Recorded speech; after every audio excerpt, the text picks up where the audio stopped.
again and welcome to today's top story. One of the big stories in actually the history of the country is that pot has become legal here in Canada, only the second country in the world at this point. So now questions are starting to come about, about supply and about whether or not it's really going to affect the black market enough to sustain itself. Is it going to be marketable? Also, one of the big things is impaired driving, because when you're impaired, you don't have to just be drunk. You can be stoned and be impaired. So we're going to talk to Sonny because it's Tuesday. Sonny from the City Police, Sonny Spina, is joining us. And this bread maker type of apparatus is what exactly, Sonny? Well, this is the Drager 5000. This is our new testing unit that we have to test saliva for the presence of cannabis or cocaine, actually, a test for that as well, yeah. Oh, so just the two? Yeah, right now this unit is testing those two for those two substances, and we're only using it on drivers, obviously, right now. Right, yeah. Right, yeah. So how does it work? You said there's a spit swab. Yeah, so I mean, there's a lot of information coming out, and there's a lot of things that everybody's learning every day right now with the new legislation, right, with the new Cannabis Act and all of the sanctions that are around that. So what we know is that as police officers, one of our duties is to ensure that the roads in Ontario are as safe as they possibly can be. And when we talk about impaired drivers, it's important to note that we're not only talking about alcohol. People can be impaired by any kind of drug. That includes illicit drugs and prescription drugs. It's really your duty as a driver to ensure that your ability to operate a motor vehicle is not impaired at any time. So and that could be cold medicine, absolutely. Right? So if you've had surgery and you're on some kind of medication, it can affect your ability to drive a vehicle. So you need to ensure that you are completely capable of driving that vehicle at all times. That means all drugs, not just illegal drugs. So this device is something that we use not necessarily for impaired drivers, but to test for the presence of marijuana or cocaine in novice or commercial drivers. So when we look at the legislation, we know that novice drivers, G1, G2 drivers, and commercial drivers, there is no limit for them to have. They don't have the ability to have any presence of cannabis in their system while they're driving. Oh. So, yeah, so we're looking at two different pieces of legislation. So it's like alcohol in a way, right? Absolutely. So we're looking at two different pieces of legislation. When we looked criminally, we know that there's the government has issued, has created a limit, 5 nanograms of cannabis per 100 milliliters of blood, and that's now the legal limit. Per milliliter of blood. So that's now the legal limit. But for novice drivers, provincially, you can't have any presence in your system. This device here is actually going to test for that. So novice and commercial drivers, this will test for that. And what this is, there's actually a small swab that will go into your mouth and will swab the inside of your mouth. So is that like a cotton Q-tip kind of thing? It comes in a very sterile package. You open the package yourself so no one else is touching it, absolutely, just so it's clean. Swab the inside of your mouth. Now that swab will get placed inside of this device here. You'll see when this is turned on, it'll get placed inside of this device here, and the unit will be closed. Now when it's closed, you probably notice there's a small keyboard here that comes with it, and this device here, this small terminal. What'll happen is, right now the officer will punch in all of the information about what's going on. They'll punch in the person's name, birthday, the location of the stop, the circumstances surrounding what's going on while this device is doing its job. It's processing. Yeah. So while this device does its job, the officer punches all the information in, and when the results come back, they will actually print out on here. So you'll get what looks like a ticket or looks like a receipt that has all of the information about that stop. The date, time, location, what happened, and what the results are. It's going to print all that out there, so we'll have it all there ready to go. That's really interesting. Yeah. Now tell us about exactly what this measures. You mentioned that it measures marijuana at this point and cocaine. Yep. Does it measure the amount? Does it measure, the fact that you're stoned out of your mind? Or no. So this device here is actually only measuring for the presence of those substances. It isn't giving us amounts or quantities that are in your blood. It's just testing for the presence.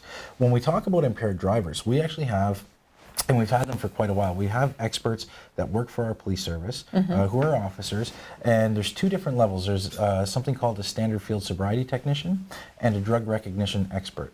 So those officers can come out to a scene and they can do an assessment on an individual to determine whether or not your ability to operate a vehicle is impaired.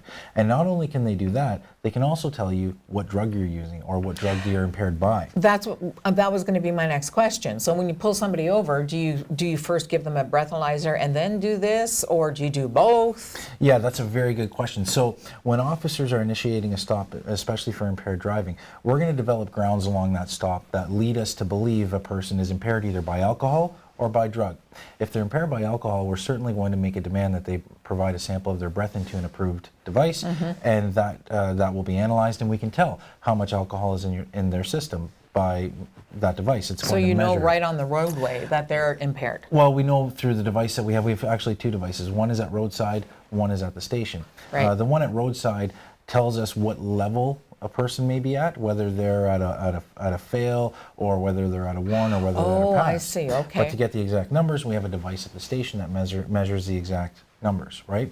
Now with drugs, it's a little bit different. So we have actual experts who have a lot of training in this area, and they can tell you not only if the person is impaired, but exactly what drug they're impaired by while they're operating that vehicle. That's phenomenal, Yeah. because I think a lot of people, especially people who have been smoking illicit drugs, say illegally for years and years, they think that it doesn't show on them anymore. Yeah, and it does. There's certain things that your body reacts to drugs in a certain way, and there's certain things that are involuntary that you can't help or you can't stop, and our officers are trained to recognize that. So we've had those officers in place for quite some time, and it's really important for people to note that with the new legislation change, we know that there is a legal limit for alcohol. We know that there is a legal limit for marijuana. There is no limit for other drugs. There's no legal limit. You can't have any of these other drugs in your system. At all? Well, there's nothing in place that says you can have any of these drugs while you're driving, right? And it's very important for people to understand that driving in Ontario is not a right. It's a privilege given to you by the province of Ontario. The province can take that privilege away at any point in time.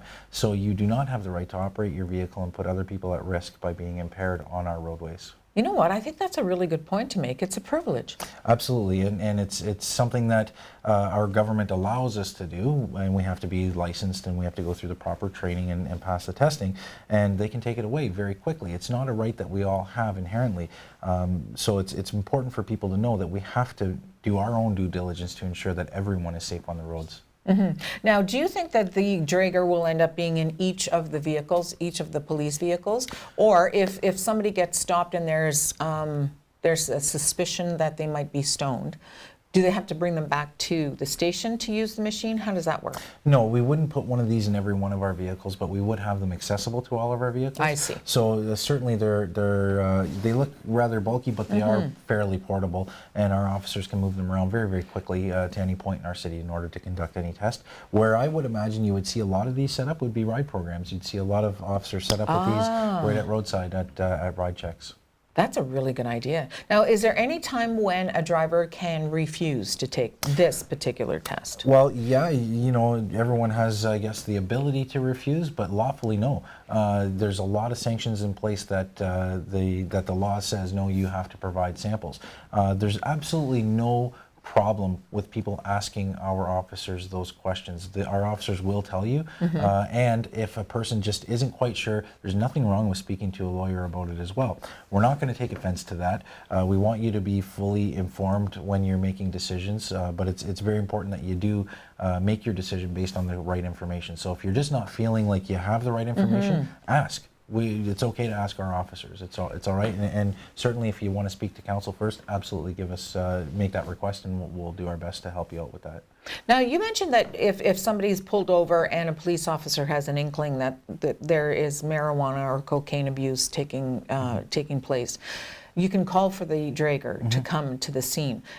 Does the person have to go through a breathalyzer prior to that?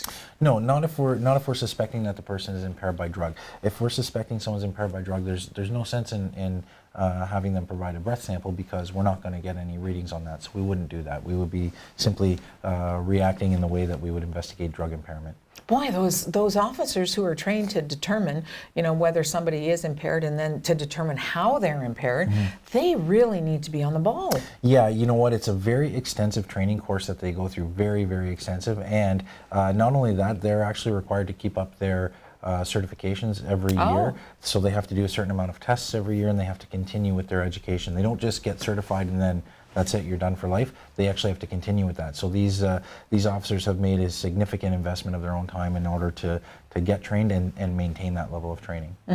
So with the fact that we're still brand new at being legal here in Canada, smoking marijuana, do you feel like this is the beginning of a lot of changes for yourself and for your fellow officers who are on the road every day? And because Canadians don't know all the information, so you guys must be hearing something every day that's different, you know? Yeah, we definitely, there was a lot of training that was implemented when these changes came into effect for our officers. It really doesn't change what we're going to be doing every day. Our main goal every day is to ensure that people on our roadways are as safe as they can possibly be, and we're not going to change that. We're going to keep on doing what we need to do to ensure that everyone is safe on our roads. Is there a big learning curve out there, do you think, that people need to understand that impaired is impaired? And if you've smoked pot for 3 or 4 hours and then you go and try and drive, do they know there's, you know, it's like drunk driving? Do they know that yet? I'm a bit of an optimist, so I believe that people do. I believe that people inherently understand when they're impaired, and they understand that they want to make our roads safely, and I truly believe that. I think that over the last several years, as a society, we've done a great job educating individuals in our society on the dangers of impaired driving. So unfortunately, we do have a small amount of people who still make that choice to drive while impaired, and those are the people that we need to reach and make sure that they understand that, hey, listen, don't make that choice, don't get behind the wheel while you're impaired. And certainly, you mentioned someone perhaps using cannabis, marijuana, a few hours before driving.